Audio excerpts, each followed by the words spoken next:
வணக்கம். தேர்தல் முடிவுகள்ங்கிறது வெறும் நம்பர்ஸ் மட்டும் இல்லையா? அது ஒரு தொகுதியோட மக்களோட ஆசைகள், தேவைகள், சில சமயம் ஏமாற்றங்களோட கதை.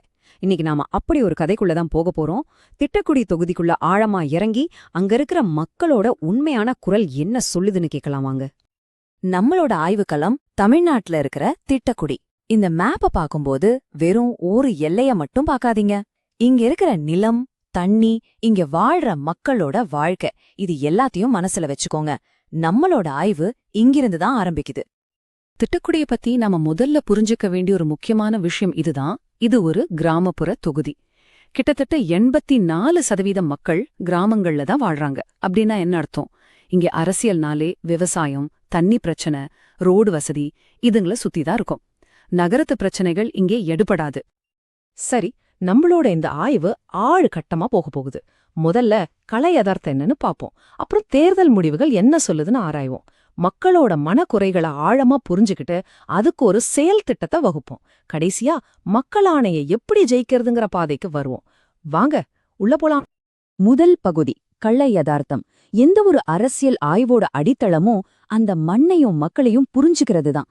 திட்டக்குடியோட உண்மையான முகம் என்ன? வாங்க பார்க்கலாம். இந்த நம்பர்ஸ பாருங்க. இது திட்டக்குடியோட கதையே சொல்லுது. கிட்டத்தட்ட 40% வாக்காளர்கள் பட்டியலின சமூகத்தைச் சேர்ந்தவங்க. இதனாலதான் இது ஒரு தனித்தொகுதி. சமூக நீதி, அரசியல் இங்க எவ்வளவு முக்கியம்னு இது காட்டுது. அதே சமயம் கிட்டத்தட்ட பாதி பேர் விவசாயத்தை நம்பி இருக்கிறது. இது வாழ்வாதார பிரச்சனைகள் நிறைஞ்ச ஒரு தொகுதின்னு நமக்கு புரிய வைக்குது. 69.7%.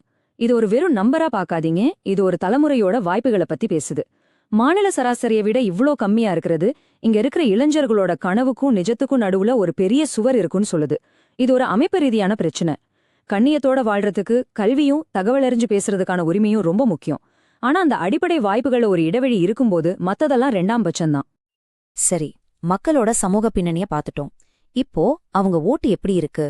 அவங்களோட அரசியல் தேர்வு நமக்கு என்ன சொல்லுது? வாங்க கடந்த கால தேர்தல் முடிவுகளை கொஞ்சம் அலசி பார்க்கலாம். இங்க பாருங்க, ஒரு ஆச்சரியமான விஷயம். 2016ல ஜெயிக்கிறதுக்கு ரொம்ப கஷ்டப்பட்டாங்க. வெறும் 1.25% தான் வித்தியாசம். ஆனா 2021ல பாருங்க, கிட்டத்தட்ட 13% வித்தியாசம். ஒரே 5 வருஷத்துல இவ்ளோ பெரிய அரசியல் அலை மாற்றம் எப்படி வந்தது? இதுதான் நம்ம கேட்க வேண்டிய கேள்வி. இந்த மாற்றத்துக்கு ஒரு முக்கிய காரணம் பாஜகவோட இந்த வளர்ச்சி. முன்னாடி பெருசா கணக்குல இல்லாத ஒரு கட்சி இப்போ திடீர்னு 37% மேல ஓட்டு வாங்குதுன்னா, இது தொகுதியோட பழைய அரசியல் கணக்குகளை மாத்துதா, இல்ல ஆளுங்கட்சி மேல இருக்கிற கோவத்துக்கு ஒரு மாற்று வழியை தேடுதா? இப்போ இருக்கிற சட்டமன்ற உறுப்பினரை பார்த்தோம்னா இது ஒரு மாதிரி முரண்பாடா தெரியுது. ஒரு பக்கம் 2 தடவை ஜெயிச்சிருக்காரு, மந்திரி, எல்லாருக்கும் தெரிஞ்ச முகம், எந்த குற்ற பின்னணியும் இல்ல, இதெல்லாம் பெரிய பலம். ஆனா இன்னொரு பக்கம் அதே 2 தடவை பதவியில இருந்ததுனால ஒரு எதிர்ப்பு இருக்கு. உள்ளூர் பிரச்சனைகள் இன்னும் தீரல. இதனால அவரோட பலமும் பலவீனமும் ஒன்னோட ஒன்னு மோதுது. சரி, இந்த நம்பர்ஸ், புள்ளி விவரங்கள் எல்லாம் ஒரு பக்கம் இருக்கட்டும். இப்போ நாம உண்மையிலேயே மக்களோட மனசுல என்ன இருக்குன்னு கேட்க போறோம். வாக்குச்சீட்ல அவங்க போடுற மை அவங்களோட அன்றாட போராட்டங்களோட ஒரு சின்ன வெளிப்பாடுதான். அந்த போராட்டங்கள் என்னென்ன? ஒரு நிமிஷம் யோசிச்சு பாருங்க. ஓட்டு போறத தாண்டி திட்டக்குடியில ஒரு சாதாரண மனுஷனோட ஒரு நாள் எப்படி இருக்கும்? அவங்க தினமும் சந்திக்கிற பிரச்சனைகள் என்ன? குடித்தண்ணி தட்டுப்பாடு, குண்டும் குழியுமா இருக்கிற ரோடு, படிச்ச பசங்களுக்கு வேலை இல்லாம வெளியூருக்கு போறது, இதுதான் திரும்ப திரும்ப வர்ற 3 முக்கியமான குறைகள். இது வெறும் பிரச்சனைகளோட லிஸ்ட் இல்ல, நிறைவேறாத வாக்குறுதிகளால வந்த விரக்தியோட ஒரு ஒட்டுமொத்த சாட்சியம். சரி, இந்த பிரச்சனைகளுக்கு உண்மையான காரணம் என்னன்னு பார்த்தா விஷயம் இன்னும் ஆழமா போகுது. நலத்திட்ட சோர்வுன்னு ஒன்னு இருக்கு. அதாவது மக்கள் இனிமே இலவசங்களை மட்டுமே நம்பி இல்ல, அவங்களுக்கு நிலையான வேலை, வளர்ச்சி தான் வேணும். இது ஒரு பெரிய மனமாற்றம். உடைந்த வாக்குறுதிகள் இந்த அதிருப்தியின் நெருப்புல எண்ணெய ஊத்துது. பிரச்சனைகளை சொல்றது சுலபம், ஆனா தீர்வு, அதுக்கு ஒரு தெளிவான சக்தி வாய்ந்த திட்டம் வேணும்.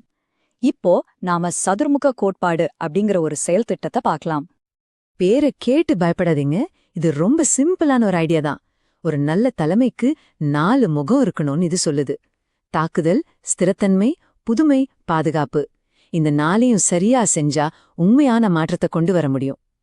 உதாரணத்துக்கு சிவன் தூண் அப்படிங்கிறது ஊழலுக்கு எதிரா கடுமையா நடவடிக்கை எடுக்கிறது. பிரம்மா தூண்கிறது புதுசா வேளாண் தொழில்நுட்ப பூங்கா மாதிரி கொண்டு வந்து வேலைவாய்ப்புகளை உருவாக்குறது. விஷ்ணு இப்போ இருக்கிற திட்டங்களை வேகமா முடிக்கிறது. துர்க்கை நலிவடைஞ்ச மக்களுக்கு சமூக பாதுகாப்பு கொடுக்கிறது. இதுதான் ஒரு முழுமையான ஆட்சி முறைக்கான கட்டமைப்பு.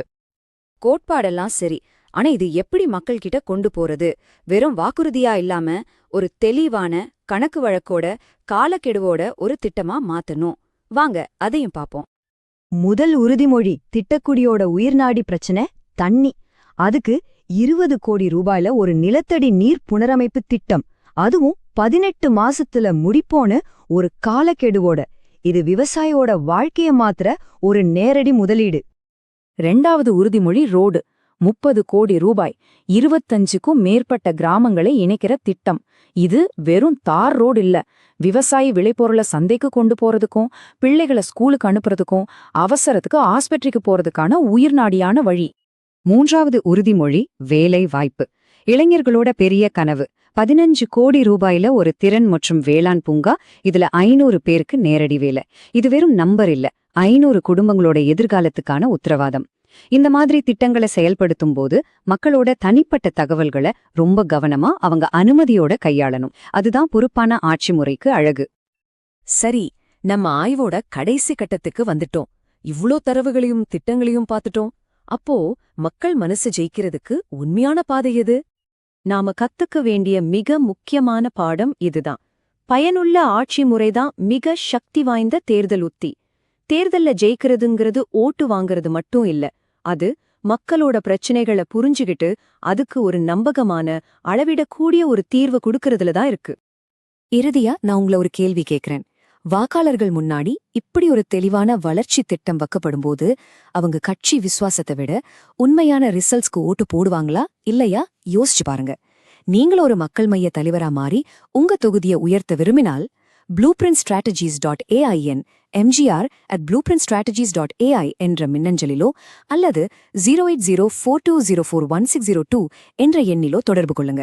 அரசியலுக்கு அப்பாற்பட்ட ஒரு நோக்கம்.